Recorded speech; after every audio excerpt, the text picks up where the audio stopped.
વિદ્યાલયના પ્રધાન ગુરુજી અને તમામ આચાર્યોને વિનંતી કરીશ કે આમંત્રિત મહાનુભાવોને મંચ તરફ દોરી લાવશો. આદરણીય જિલ્લા શિક્ષણાધિકારી શ્રી ભગીરથસિંહ પરમાર સાહેબ, તમામ નિરીક્ષક મિત્રો સાથે આપણા કાર્યક્રમના તમામ સૌજન્યશ્રી.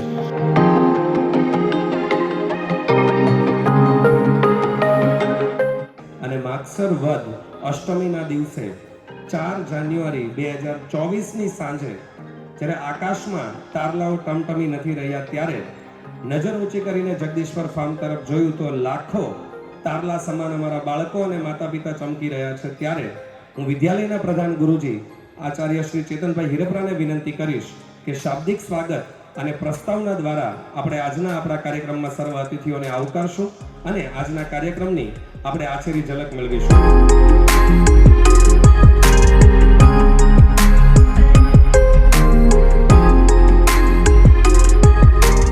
નગર પ્રાથમિક શિક્ષણ સમિતિ સુરત સંચાલિત શાળા ક્રમાંક 334, 346, 355, 353, 354 અને સહસંચાલક સુરત મહાનગર એવા ડૉક્ટર રિતેશભાઈ શાહ, એમને હું આ તબક્કે આવકારું છું. જેમનો સમય ખૂબ વ્યસ્તતા ભર્યો જ હોય છે, છતાં પણ આપણને એવું કીધું કે તમે જે તારીખ આપો એ તારીખે હું આવીશ. એમને આપણે જોરદાર તાળીઓથી વધાવી લઈએ છીએ. ત્યારે આપણે આ જે મોબાઈલ છે એનો કેટલો ઉપયોગ કરવો જોઈએ એની વિશે આપણને ડૉક્ટર રિતેશભાઈ શાહ એ વિષય મૂકવાના છે. એ પોતે ન્યુરોલોજિસ્ટ છે અને ઉપરાંત મગજ જે છે એના એ ડૉક્ટર છે.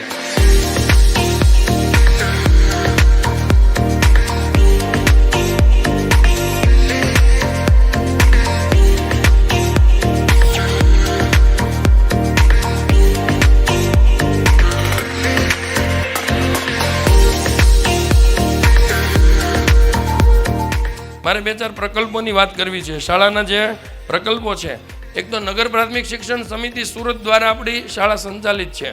પુષ્કળ પ્રમાણમાં એમની મદદ મળે છે આપણને. યુનિફોર્મ હોય, બૂટ મોજા હોય, કોઈ પણ પ્રકારની જરૂરિયાત હોય, નગર પ્રાથમિક શિક્ષણ સમિતિ અને રાજ્ય સરકાર હર હંમેશ આપણને આ શાળાને, આપણા બાળકોને ફ્રી ઓફમાં શિક્ષણ મળે એ માટે પ્રયત્નશીલ હોય છે.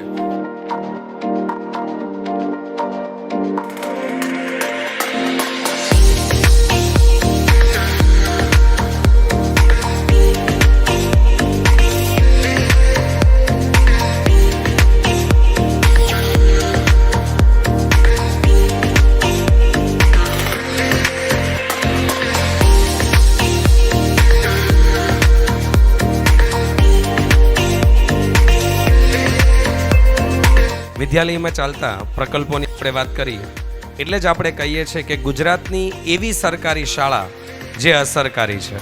પણ માત્ર અમારા એકથી નહીં, આપ સૌના પ્રયત્નોથી જ્યારે આપણે સફળ છીએ ત્યારે આપણે આંગણે ઉપસ્થિત મહાનુભાવોને આપણે આવકારવા છે.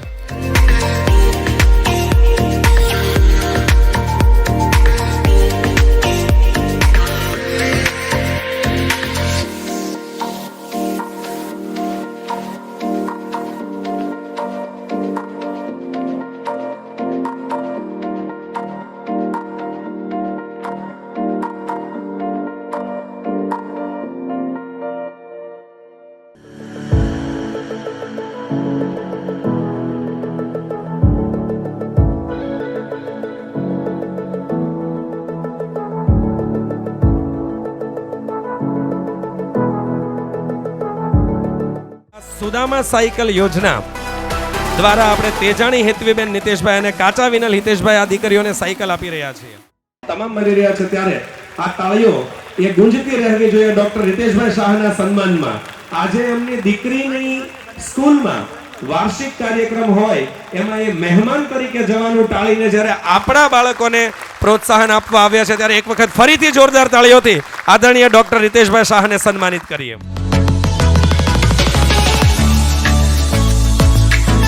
નમસ્કાર. તો અડધો પોણો કલાકથી કાર્યક્રમ ચાલે છે. મંચ પર બેઠા હતા એ બધાના નામ નહીં લઉં, પણ મંચ પર બેઠેલા બધાને પ્રણામ. અને આખો દિવસ કામ કરીને શિયાળાની ઠંડીમાં આટલી મોટી સંખ્યામાં જે વાલીઓ ઉપસ્થિત થયા એ બધાને પ્રણામ. આટલી મોટી સંખ્યા જોઈને પહેલાં તો બહુ ખુશી થઈ જાય છે કે આટલા બધા લોકોને આ વિષયની ચિંતા છે. અથવા તો મોબાઈલથી થતા દુષ્પરિણામો કે જે કંઈ ગણો એ જાણવાની ઉત્સુકતા છે અને કંઈક એના માટે આપણે પરિવર્તન કરવા તૈયાર છીએ એવી માનસિકતા સાથે જ્યારે આટલા બધા લોકો અહીંયા આવ્યા છે ત્યારે પહેલું જ રિએક્શન એવું આવે છે કે ભારતનું ભવિષ્ય બહુ ઉજળું છે.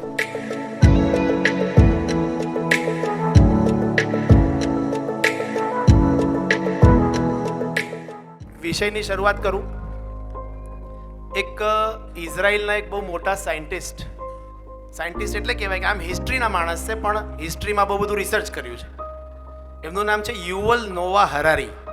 એ યુવલ નોવા હરારીએ વિશ્વના ઇતિહાસનો બહુ સ્ટડી કર્યો. આખા આપણા અત્યારે દુનિયામાં 8 બિલિયન લોકો રહે છે, 8 અબજ લોકો. એનો સ્ટડી કર્યો કે આ માનવતા કઈ તરફ જઈ રહી છે.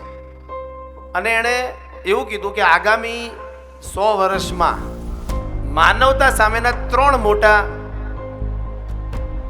શત્રુઓ છે માનવતાની સામે. એમાંનો પહેલો શત્રુ છે આતંકવાદ, એક્સ્ટ્રીમિઝમ, જે આપણે આખી દુનિયામાં જોઈએ છીએ અને જેની સામે લડવા માટે જ આપણે હિતેશભાઈએ જે વાત કરી, રાષ્ટ્ર મંદિર બનાવવાનું છે, રામ મંદિર બનાવવાનું છે, સંગઠિત થવાનું છે, તો એ એક કામ ચાલે છે આતંકવાદ સામે લડવા માટે. બીજી આટલી મોટી સમસ્યા માનવતા સામે છે એ ગ્લોબલ વોર્મિંગ અથવા તો જે પર્યાવરણનું નુકસાન થઈ રહ્યું છે અને આપણને બધાનો અનુભવ છે. ગમે ત્યારે વરસાદ પડે ને ગરમી વધી ગઈ છે ને આ તે બધું સમુદ્રના સ્તર ઊંચા આવી ગયા છે. એના માટે બહુ લોકો સક્રિય છે. પર્યાવરણને બચાવવા માટે આપણે બધા પણ કંઈક ને કંઈક કામ કરીએ છીએ. આપણી ડે ટુ ડે એક્ટિવિટીમાં પણ હિન્દુ સંસ્કૃતિમાં ને આપણા જીવનમાં એવી ઘણી વાતો છે કે આપણે આપોઆપ પર્યાવરણની રક્ષા કરીએ છીએ. તો આ એક બીજી મોટી સમસ્યા સામે આપણે બધા જાગૃત છીએ. પણ જે ત્રીજી સમસ્યાની વાત કરી છે યુવલ નોવા હરારીએ, જે ઇઝરાયલમાં રહે છે, ઓક્સફર્ડમાં ભણ્યા છે, અમેરિકામાં પ્રોફેસર હતા, હવે ઇઝરાયલમાં છે. એવું કહે છે કે ત્રીજી સૌથી મોટી માનવતા સામેની કોઈ સમસ્યા હોય તો એ છે misuse and overuse of technology.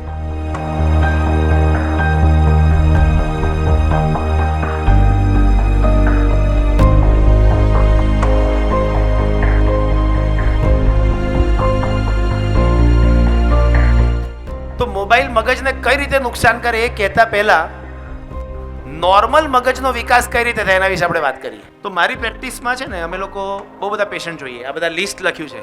આપણે વાલીઓ જે બેઠા છીએ એમાંથી પણ ઘણા બધાના છોકરાઓને આમાંનું કંઈક ને કંઈક હશે કે ભાઈ મારું છોકરું ઓછું બોલે, બહુ ધમાલ કરે, કોઈની સાથે મિક્સ ના થાય, ઊંઘનો પ્રોબ્લેમ છે, ઊંઘતો જ નથી અથવા તો બહુ જ ઊંઘે. આવા વિચિત્ર પ્રકારના જાતના બાળકોના પ્રોબ્લેમ આપણે રોજે રોજ જોતા હોઈએ છીએ. અમારી મેડિકલ ભાષામાં એને autism, ADHD, depression, sleep disorders, એવા બધા અલગ અલગ નામ છે. આ બધી બીમારીના પેશન્ટો હું છેલ્લા 20 વર્ષથી જોઉં છું, ટ્રીટમેન્ટ પણ કરું છું.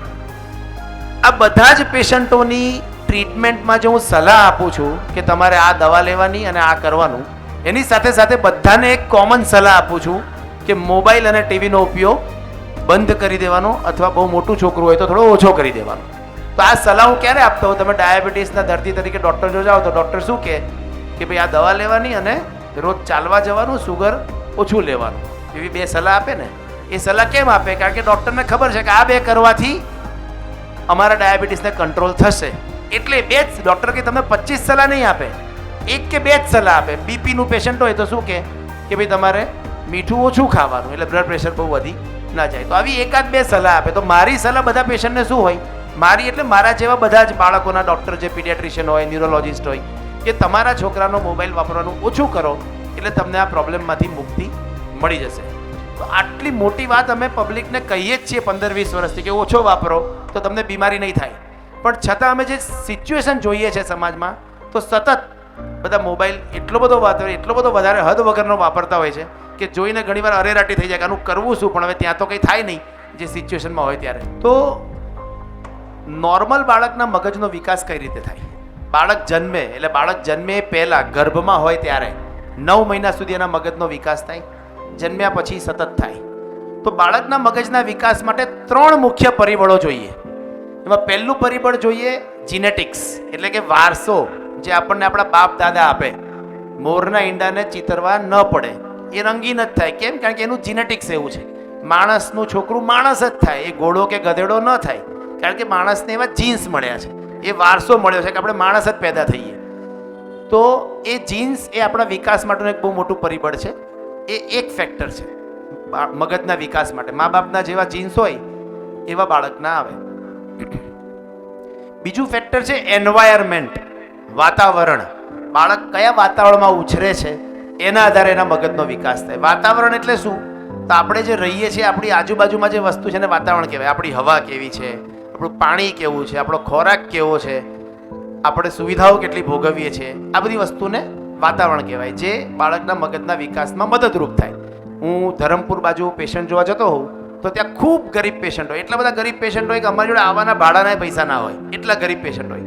એ લોકોને ખાવાનું સરખું ના મળતું હોય તો એ લોકોના મગજનો વિકાસ ખૂબ ઓછો થાય, કારણ કે એનું એન્વાયરમેન્ટ જ ખરાબ છે. ખાવાનું જ નથી મળ્યું. મમ્મીનું ધાવણ છોડે પછી ઉપરનું ખાવાનું જે મળવું જોઈએ કંઈ હોય જ નહીં. 3-3, 4-4 વર્ષ સુધી ધાવણ જ કરતા હોય, કારણ કે ખાવાનું જ ના હોય અને પછી એમાં કંઈ ન્યુટ્રિશન ના હોય. તો એ એન્વાયરમેન્ટ કે ખોરાક, તો એ ખોરાક છે, હવા છે, પાણી છે, આ બધું મગજનો વિકાસ કરે. અને ત્રીજી જે મોસ્ટ ઇમ્પોર્ટન્ટ વસ્તુ બાળકના મગજનો વિકાસ કરે એ છે અનુભવ, એક્સપિરિયન્સ. એટલે સૌથી ઇમ્પોર્ટન્ટ ફેક્ટર જો બાળકના મગજનો વિકાસ કરવા માટે હોય તે અનુભવના આધારે બાળક શીખે. કાલે ઉઠીને મોટા થશે તો બધા છોકરા જુદા થશે.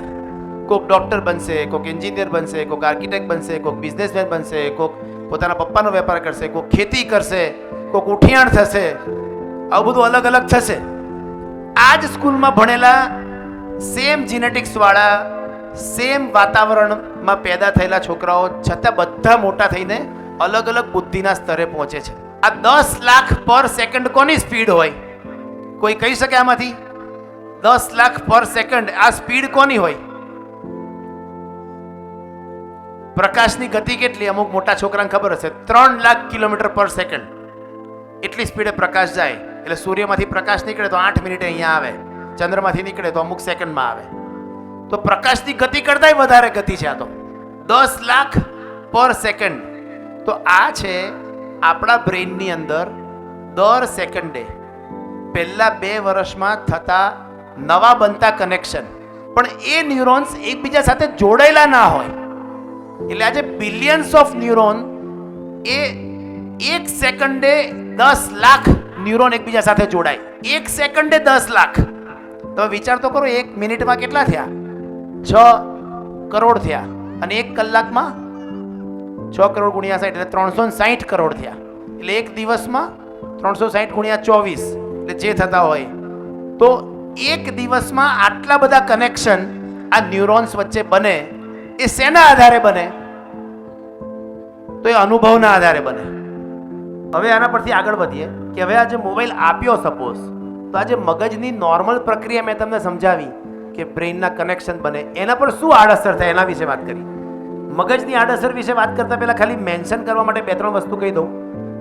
મારો વિષય મગજનો છે એટલે હું મગજની વાત કરું છું, પણ એ સિવાય 3-4 બહુ મોટી આડઅસરો છે મોબાઈલની. એમાં સૌથી પહેલી છે ઓબેસિટી. છોકરાઓ જાડા થઈ જાય કારણ કે મોબાઈલ જોતા જોતા ખાય.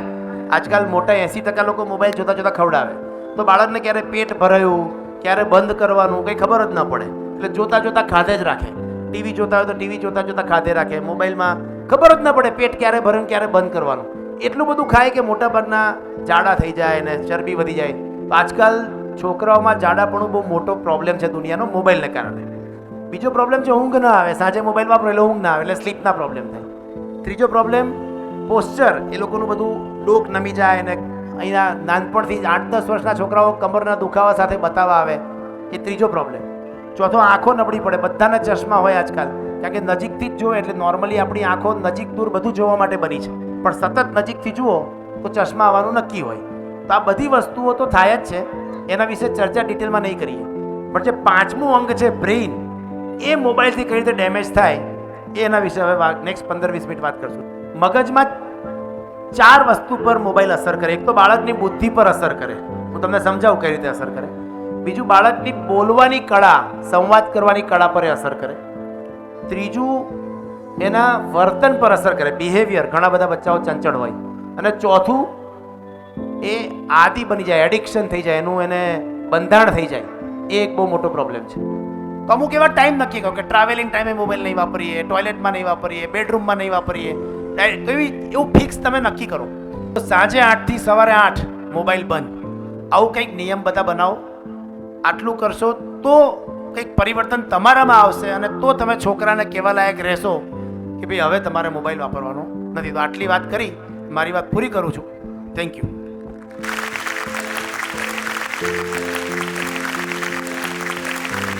સત્તરથી 18,000 લોકોએ ખૂબ સરસ રીતે આ કાર્યક્રમ માણ્યો અને નાના બાળકો જે છે એને લીધે ઘણા વાલીઓને જવું પડતું હતું, પણ ખૂબ સરસ રીતે આપ સૌએ જે સહકાર આપ્યો એ બદલ 4 શાળા વતી આપ સૌનો ખૂબ ખૂબ આભાર વ્યક્ત કરીએ છીએ. અને સાહેબ 1 થી 1.5 કલાક સુધી પાણી અમારે એમને આપવું પડતું હતું, આપણી માટે એટલી ચિંતા કરી, તો સાહેબનો ખૂબ ખૂબ આભાર વ્યક્ત કરીએ છીએ. અને એમણે જે આપણને કીધું છે એ આપણા જીવનમાં ઉતારીશું.